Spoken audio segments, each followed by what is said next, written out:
Donc présentation locale, j'allais faire d'ici parce que à cause du câble. Donc Docker, tout le monde en parle, en tout cas beaucoup de gens en parlent. Qu'est-ce qui déjà parmi vous connaît les principes de Docker? Ouais, ok. Qu'est-ce qui a déjà installé un Docker via Ubuntu Docker? Non, personne. Donc j'imagine que personne n'a déployé un Docker, que ce soit en prod ou sur un environnement de dev. Alors, qu'est-ce que c'est que Docker et pourquoi c'est important? Le principe essentiel, c'est que ça permet vraiment de tout déployer. C'est-à-dire que vous allez pouvoir déployer aussi bien vos web apps, du back-end, du SQL, du NoSQL. Vous allez vraiment pouvoir packager des applications de tout type, de manière fiable et constante.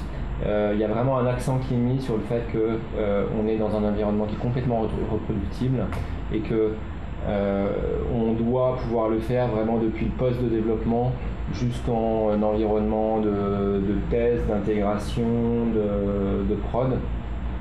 Il y a beaucoup de... C'est leur objectif principal. Comment ça? Quels sont les principes de Docker? Le principe, c'est essentiellement ça, c'est de dire un container, les machines virtuelles standards, telles qu'on les connaît, on a le coût du système d'exploitation. Vous démarrez sur votre environnement de dev, vous démarrez une machine, un autre Windows, parce que ça va être comme ça en prod, vous allez avoir le coût d'un Windows complet dans votre machine virtuelle, sa mémoire, son temps de démarrage, voilà. Quand on est sur Docker, en fait, les containers, donc on appelle plus ça des machines virtuelles, on appelle ça un container. Le container, il va partager en fait avec la machine host, il va partager avec le host le système d'exploitation. Donc on enlève complètement le coût du démarrage, le coût de la mémoire, et typiquement on considère qu'avec Docker, sur un laptop de dev, on va pouvoir démarrer entre 10 et 100 containers. Sur un serveur, on va en mettre entre 100 et 1000. Donc 1000 environnements qui vont être des environnements complets avec toutes les applications nécessaires, les librairies nécessaires pour packager une application. Le but du jeu, c'est bien ça, c'est de pouvoir dire je package une application, je fais du développement, mon application elle a besoin c'est une application Rails qui a besoin d'un Nginx, qui a besoin d'un Postgres, d'une base Redis, etc. Ça commence à être des environnements qui sont assez pointus. Le développeur va vraiment élaborer l'environnement et le fournir finalement à l'équipe d'intégration, à l'équipe de prod qui va prendre l'environnement, le démarrer, et voilà. Et donc on va pouvoir le lancer à la fois sur une machine de dev qui va être en Ubuntu. Donc si on est en Ubuntu, là on est vraiment sur c'est directement un paquet, une installation standard qu'on va pouvoir faire sur Ubuntu. Si on est sur un autre type de dev, que ce soit Mac ou Windows, on va être obligé de passer par un intermédiaire qui s'appelle Ubuntu Docker. Et puis après, on peut déployer sur différents types de systèmes, des serveurs dédiés, du cloud, etc. Démo. Alors, je vais vous montrer à quoi ça ressemble quand même.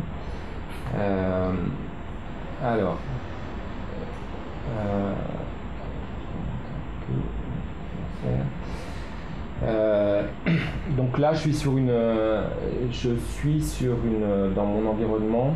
La seule chose que j'ai, c'est un Dockerfile. Donc si on regarde le Dockerfile là, donc vous le voyez là au-dessus, le Dockerfile, c'est en fait c'est ce qu'on va utiliser pour un peu scripter notre environnement. Donc là je pars d'une machine de base qui est un Ubuntu 14.04. Je vais lancer un apt get update. Je vais lancer l'installation de Nginx. Là, je vais créer un fichier index.html. Je donne la commande qui va être la commande par défaut qui va être démarrée sur mon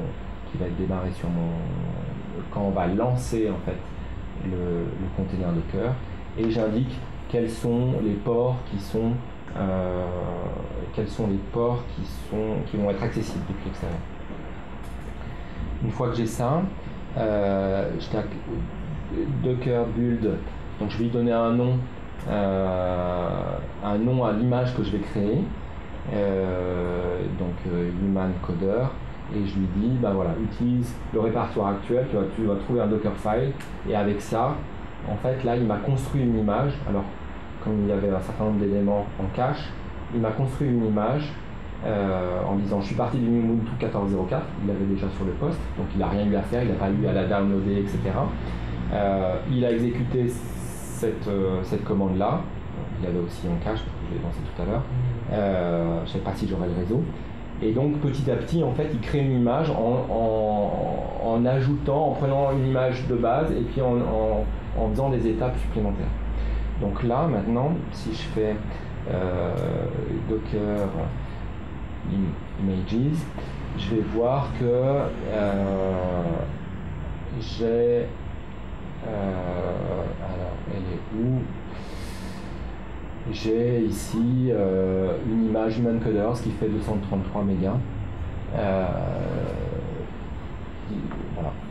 Donc je peux la lancer, cette image. Donc la commande pour lancer, c'est Docker. Donc je vais dire -d pour le faire tourner en daemon, en arrière-plan. Docker -d, j'ai quelque chose, -p pour que le port soit disponible, le port qui avait été défini dans la machine qui soit disponible, human coder, et qu'est-ce que j'ai fait, j'ai oublié le run, t'as raison, Docker run. Donc là il a démarré. Si je fais un Docker PS, je vais voir tout ce qui est démarré, et donc là on voit que depuis 6 secondes j'ai un Human Coder Latest qui vient d'être démarré, et que le port qui a été... Alors, à l'intérieur de ma machine, il y a un port 80, mais le port qui est disponible pour y accéder, c'est le 49 161. Donc là, je fais un Docker OK, et j'ai bien accès à mon moteur Nginx. Et là, ce que je peux faire, c'est que je vais dire, je vais changer, je vais dire, OK, alors je vais reconstruire une nouvelle version de mon image.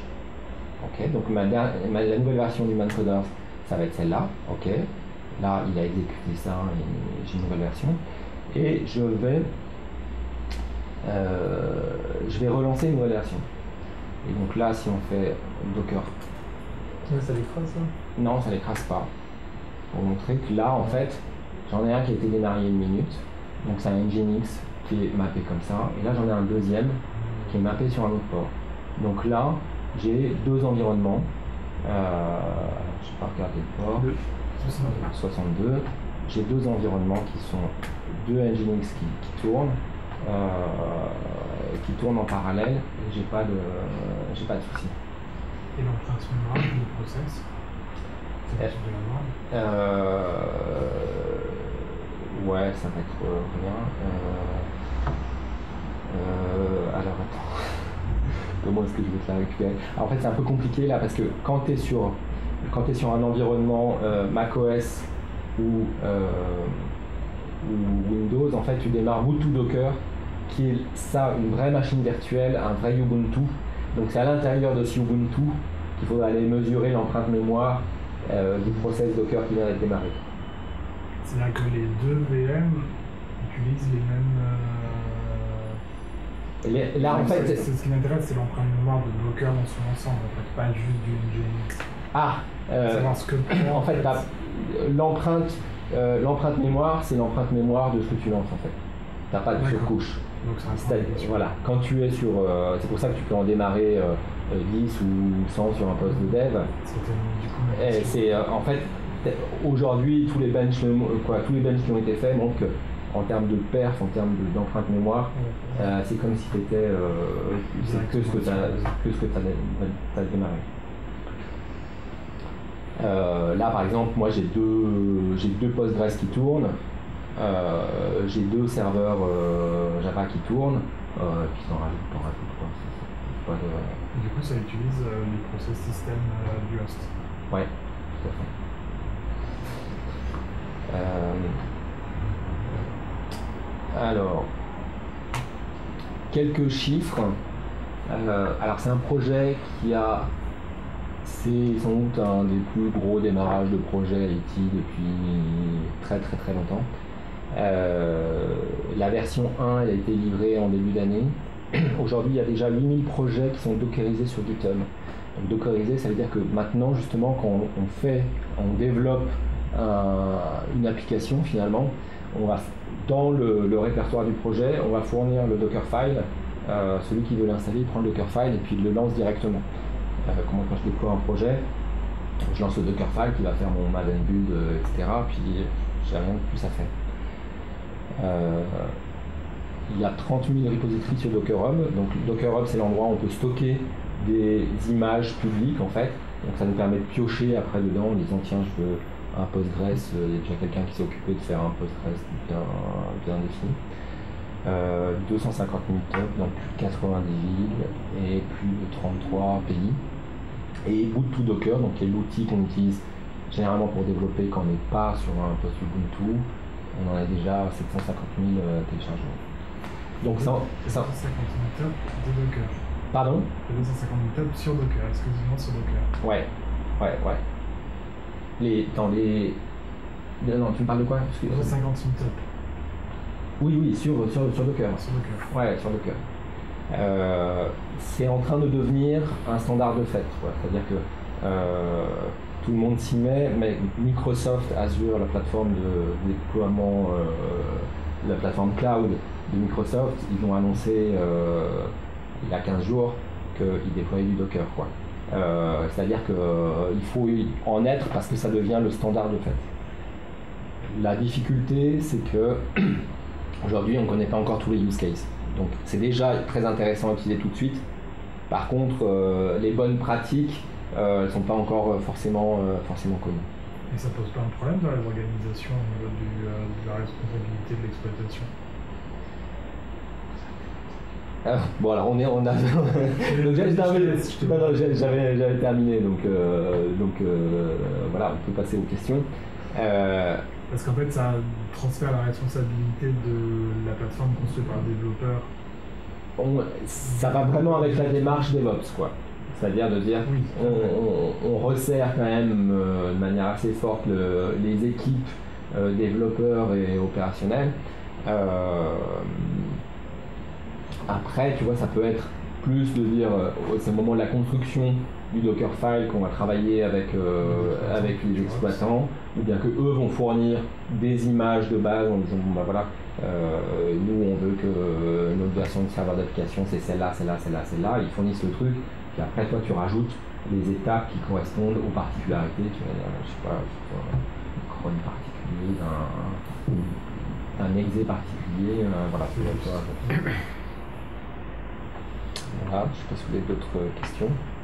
Pour un développeur, qu'est-ce qu'il faut par exemple, moi je suis développeur Java, si je veux faire un Dockerfile, ouais. Il faut quand même que je connaisse bien Unix, non?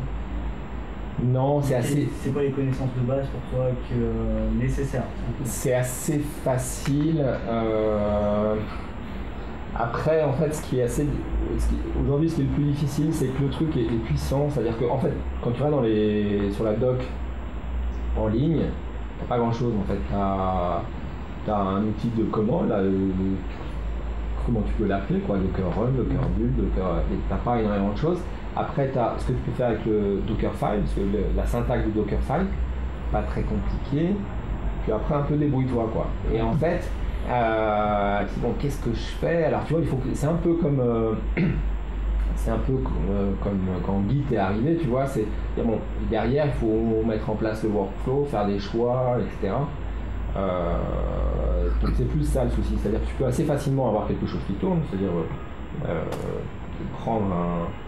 avoir un Postgres, c'est plus facile d'utiliser ça parce que finalement tout de suite tu vas l'installer et voilà. Après tu te dis bon mais qu'est-ce que je fais quoi? Comment est-ce que je déploie mon truc?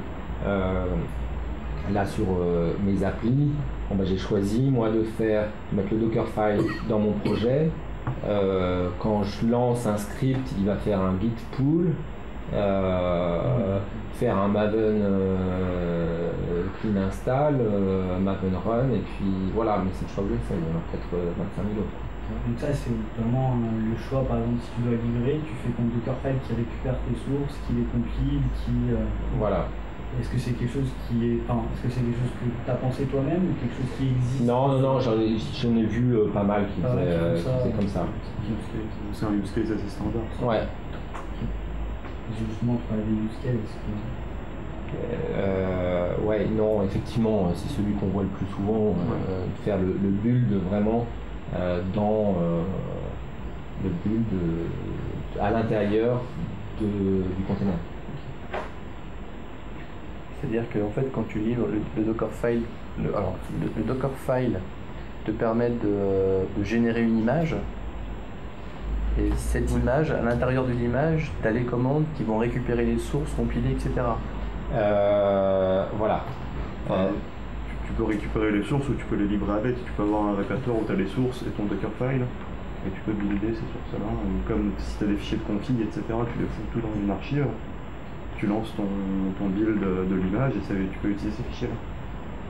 Ça, typiquement, c'est le genre de truc que je fais, c'est-à-dire qu'après, au bout d'un moment, au début, tu pars avec un script, un script qui est assez simple, et puis après, finalement, tu dis, bon, ok, je vais faire un launcher avec plusieurs commandes, et puis, là, typiquement, là, je tue ma version précédente. Alors, ça, c'est du script.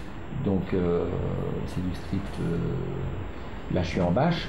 Tu vois. Donc là, je kill mon précédent container, etc. Je construis une nouvelle image.